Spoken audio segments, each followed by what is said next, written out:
Hello viewers, চলে এসেছি আজকের নতুন রেসিপি নিয়ে এগ মশালা কারি। সামান্য পরিমাণ উপকরণে তৈরি করা হবে আজকের এই রেসিপি। তাহলে চলুন দেখে নেওয়া যাক আজকের এই রেসিপি এগ মশালা কারি।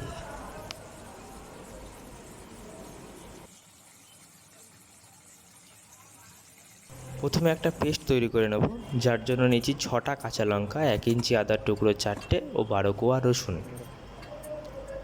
সামান্য পরিমাণ জল দিয়ে পেস্ট তৈরি করে নেব। দেখুন পেস্ট আমাদের তৈরি করা হয়ে গেছে।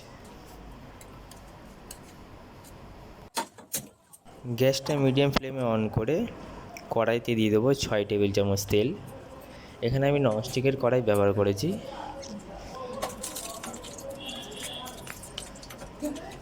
তেল গরম হলে দিয়ে দেবো 6টা সিদ্ধ করা ডিম। এগুলো আগে থেকে সামান্য হলুদ ও নুন মাখিয়ে রাখা হয়েছিল।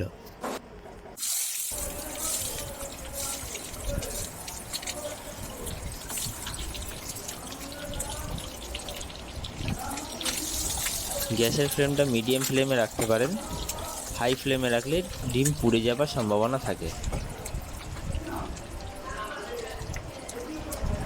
মিডিয়াম ফ্লেমে কিন্তু ভাজা ও সিদ্ধ দুটোই ভালোভাবে হয়, হাই ফ্লেমে একটু প্রবলেম হয়।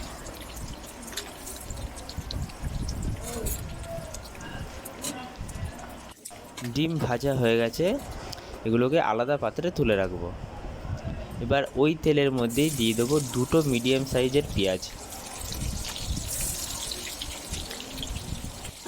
এই পেঁয়াজগুলোকে ব্রাউন করে ভেজে নেব, বেশি লাল করে ভাজবো না, কারণ এই পেঁয়াজগুলো গ্রেভির কাজ করবে ও পেঁয়াজগুলোকে ভাজা হয়ে গেলে পেস্ট করে নেওয়া হবে। আপনারা চাইলে 2টোর জায়গায় 3টে পেঁয়াজও ব্যবহার করতে পারেন।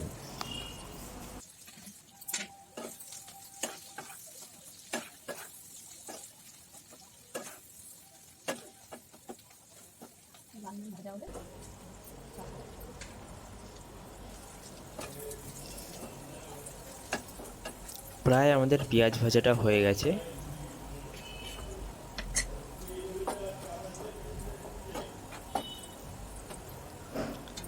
এবার এগুলোকে আলাদা পাত্রে তুলে রাখা হবে।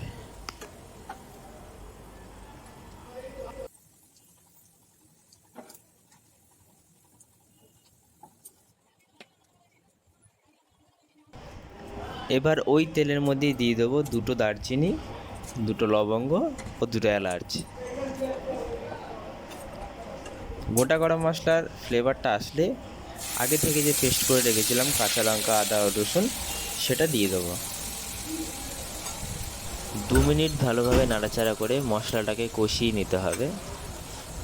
এই পেস্টের পরিমাণ কিন্তু বাড়ানো যাবে না, যদি বাড়ানো হয় তাহলে কিন্তু স্বাদ ভালো আসবে না।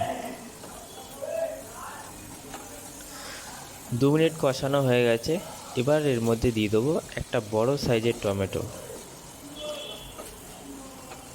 এইখানে একটা টমেটোর জায়গায় আপনারা 2টো ইউজ করতে পারেন, কারণ এই টমেটোটাও গ্রেভির কাজ করবে। সাথে দিয়ে দেবো স্বাদ অনুযায়ী লবণ 1 চা চামচ। 2 মিনিট ঢেকে দেবো, ততক্ষণ আমরা আগে থেকে যে পেঁয়াজটা ভেজে রেখেছিলাম সেগুলোকে পেস্ট করে নেব। পেস্ট তৈরি করা হয়ে গেছে। 2 মিনিট পর আরও কিছুক্ষণ ধরে নাড়াচাড়া করে নেব।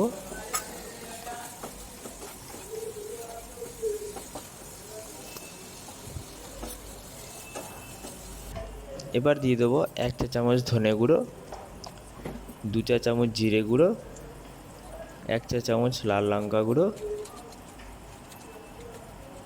ও 1 চা চামচ লঙ্কা গুঁড়ো। সামান্য জল দিয়ে মশলাটাকে ভালোভাবে কষিয়ে নেব।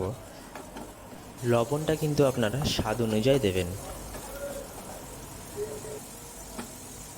2 মিনিট পর মশলা কষিয়ে তাতে দিয়ে দেবো 2 টেবিল চামচ টক দই। আপনারা সাথে কাজুও পেস্ট করে ইউজ করতে পারেন, কিন্তু আমি শুধুমাত্র টক দই ব্যবহার করেছি। এবার তার সাথে দিয়ে দেবো আগে থেকে করে রাখা পেঁয়াজের পেস্ট। সবগুলো ইনগ্রিডিয়েন্টস ভালোভাবে মিশিয়ে নেব।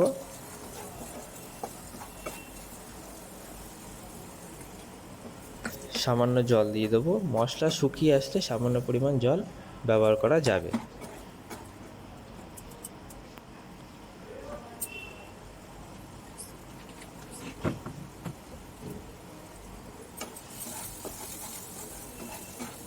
বেশ কিছুক্ষণ ধরে মশলাটাকে কষাতে হবে।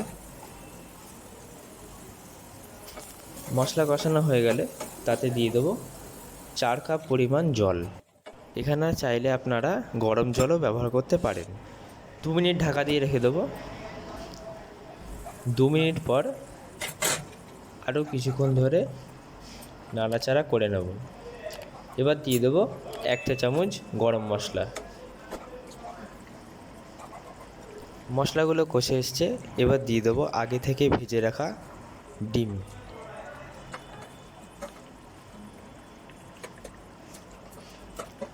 আমাদের রান্না মোটামুটি প্রায় হয়েই এসেছে। 2 মিনিট ঢেকে রেখে দেবো। 2 মিনিট পর আরেকটু ভালোভাবে নাড়াচাড়া করে নেব।